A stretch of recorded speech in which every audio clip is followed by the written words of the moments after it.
Hot enough for you? Hi, and thanks for joining me again this week, and thank you to my friend Kathleen Whalen of Whalen Financial Group in LaSalle for sponsoring this video project. Today I'm in front of Camp Raymond. Great place to go any time of year, but weather like this, absolutely. Now, if you're listening to this on the radio or streaming online, or you're listening to it on the app, thank you, but you should know that you're only listening to an audio portion of a video that you can find at Starved Rock Media YouTube channel. Just look for my weekly Tom's Take videos. A few months ago, I met with Sarah Raymond, who at the time was just a few months into her role as the Chief of Police of Peru. She was most generous with her time that day, and I ran a part of that interview in April. I think this second portion was well worth the wait. You can see the first video at the YouTube channel.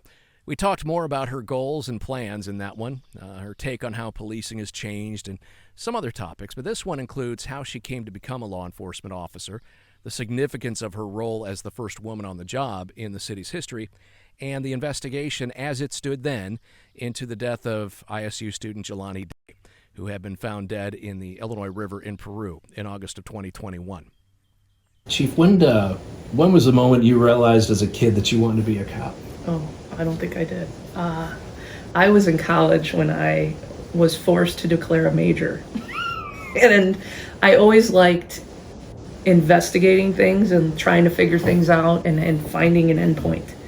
I always wanted to know, I had to get to that endpoint, to figure it out. And so they made me declare a major in college my junior year, and so I said, oh, okay, well, criminal justice, that's pretty cool. Where did you go? I went to Olivet Nazarene University. I really wanted to be a homicide detective somewhere. That was always once I decided on criminal justice, I was like, oh, that'll be cool. I'll do that. Well, then you realize you have to start at the bottom, and then you're progress on your way up, and I imagine that's got to be one of those fields in law enforcement that just takes a certain type. Yeah.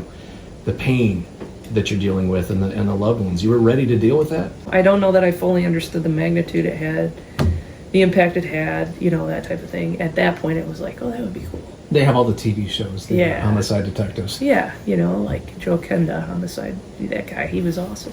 So, but I don't know that I really understood that fully until, I got into this job, and then it was like, all right, the first time you go to a call with a deceased person, you're just like, wow, and their loved ones are there, and that's really a big moment.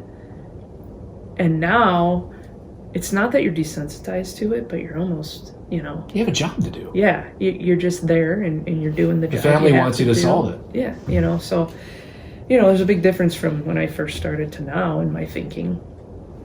But, I've always wanted to help people. I have a heart for the victim, I guess. Kids are not probably learning what good the police can do for them. No, I think when they're real little they are, and then I think you have people that'll see you. I've had it before where they see you and their kid's acting up or something. They say, if you don't stop, I'm gonna have that officer come over here, and it drives me insane. And that's a threat. I've stopped and actually said, no, I won't. You call me if you ever need anything, just to make sure that the kids do understand that that's why we're here, and that type of thing. So I've rolled up to Northview with you guys a couple years ago when you played kickball with the kids.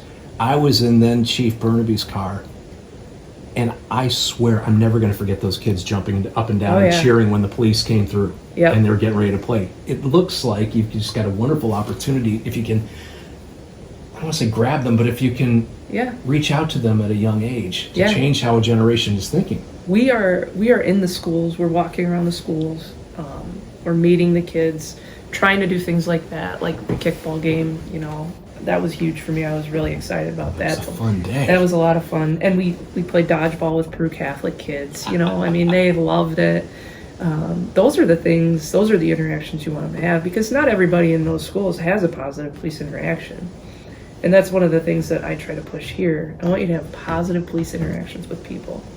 You don't always have to be negative. I used to say, when I talk to friends or whatever, at least in your job, people are happy to see you when you show up, But it doesn't always have to be that way either, I never understood the impact of my position and becoming a female police chief in this area until a woman came up to me, and she was almost in tears telling me how important it was that I became in this position, because she moved to this area 40 years ago, and couldn't even get a job in a construction crew, and construction's what she wanted to do, and she had to hold the flag, and she wanted me to realize how important it was that this was such a big moment. Do you feel more weight on your shoulders when you hear things like that? Not so much. I think I feel more a relief for people who always wanted to see that happen and maybe thought they never would.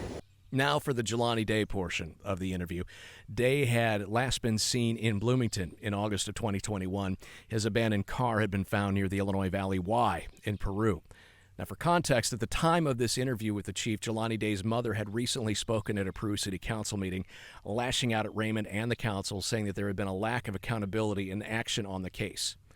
LaSalle County Coroner's Office has said Day died from drowning and that there were no signs of trauma before his death, but the investigation continues. Okay. Jelani Day. What can you share with me? I can share with you that it is still an open and active investigation, that it is a death investigation to this point. As opposed to? You could call it a crime, you could call it something else, but we just don't have any factual information to say that it is anything other than a suspicious death at this point. You know, we've put in a lot of man hours to try to find out what happened to him. The hard part with the case is it's spread across the state. You know, it started in Bloomington. He was missing from Bloomington. He's from Danville. He was going to school at ISU. He was only there for a couple weeks for his speech pathology master's program. I can share that he was missing from Bloomington. Last time anybody saw him was at 9:20 in the morning on that Tuesday. You know, we found his car 2 days later in the ravine area by the YMCA. His car was found in Peru, and his lanyard was found in Peru. Everything else, there's nothing else that was found in Peru. His body was not found in Peru. His body was not. His body was located in an unincorporated part of LaSalle County, not in Peru. It'd be just to the south of Peru's jurisdiction, across the shore. Mm-hmm. What bridge would it have been near? 251, but not incorporated in Peru. Correct. So you're dealing with multiple police agencies, and I imagine state police, and are the federal officers declined to participate, didn't they? So they cannot take part in the investigation as far as talking to people, taking over the investigation, or those types of things, because there's no federal nexus. There's nothing that connects us to be a federal anything. I've asked the FBI to take the case. They've declined because they can't. Federal law prohibits them from doing so. What they can do is they can help with any services we may want. So, and they have. Well, Chief, so if Jelani Day's body was not found in Peru and it was found in unincorporated LaSalle County, I mean, who's in charge of the investigation? So the problem has always been everybody's wanted somebody to take the case, and it's just not possible when you have that many entities, which is why the task force was created. And you created the task force? Yeah. Mm-hmm. So the task force was created. The LaSalle County Sheriff's Office was called when the body was located, because that's technically their jurisdiction, which is how they entered into the case. His clothing was found in the city of LaSalle. His wallet was found in the city of LaSalle, so that's how they're incorporated in the case. The state police came on board just to assist. So they have assisted. Bloomington Police Department is obviously part of it, and then us. And so creating the task force and having the meetings here, That sort of presented you as the lead agency in this whole thing, basically. You took the initiative. Correct, and that's why so you're getting people think that we are the lead agency. Because you took the initiative in creating the task force. Correct. But so now you guys are on the hook. Yeah, we're on the hook. Yeah, and we've done a major part of the investigation. Bloomington Police Department's done a major part of the investigation. Everybody else is the auxiliary part. Early on, we had task lists, and everybody was tasked things. We'd have tips come in. Everybody was tasked with that. We just don't have any of that anymore. We've never had anybody come forward and say anything. We've never had anybody with a tip that panned out to be anything. And there's a $10,000 reward from the FBI to call the tip line. There's just... What else is needed? What do you need right now to break this thing? You almost need an eyewitness. I don't know how else to break it, or... I mean, does the task force go on indefinitely, or? I mean, until there's absolutely no more leads, yeah. We're still waiting on a few things, trying to break into his phone. That's been a while. What's going on with that? There's no brute force that supports the operating system on his phone right now, so we can't break into it. When that comes out, when that software comes out, and so right now, hook it up and try to go through it. Explain to me how the task force works. Is it meeting regularly still? Not as regularly. We still communicate with each other. We met in October. I think is the last time we might have met as one big group. I talk to those investigators all the time. However, anything that comes about, or we've talked after the Monday council meeting. We all talked, to see, really, is there anything else? What are we missing? What can we do?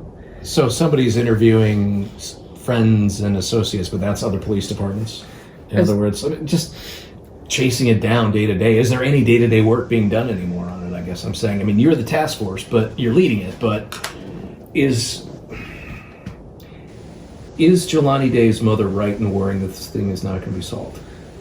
I am not real confident in it being solved as far as what happened to him, just in the case that we have now and the facts that we have now. If something else comes out and it breaks, then I mean we are not doing anything. We are always talking about it. We are always looking at it. We are always questioning each other about it. We're always, doing something. Is it daily? No. She's right that I hadn't talked to her since whatever date she said. And that was because my last correspondence with her was, that if anything else, if there's any other questions you have, let me know. Or if you have any other information that we come across, or if there's anything you need to know, we'll let you know. But it can't go on indefinitely. It could. There's cold cases out there from forever, though, so that's not what I want. It's not an acceptable answer for you. Correct. Not at all. That's not acceptable. It's not for her either. I want nothing more than to find out what happened to her son. Nothing more. And it's a real fear of mine that I could end my career and never have that answer. But I'm not going to stop trying to find that answer, ever. That's it for another week. Thank you to Kathleen Wayland of Wayland Financial Group in LaSalle for making this project possible. If you know of someone or something that would be nice to tell everyone about, call the station at 815-223-3100 and let me know. Enjoy the week ahead. Talk to you in the morning.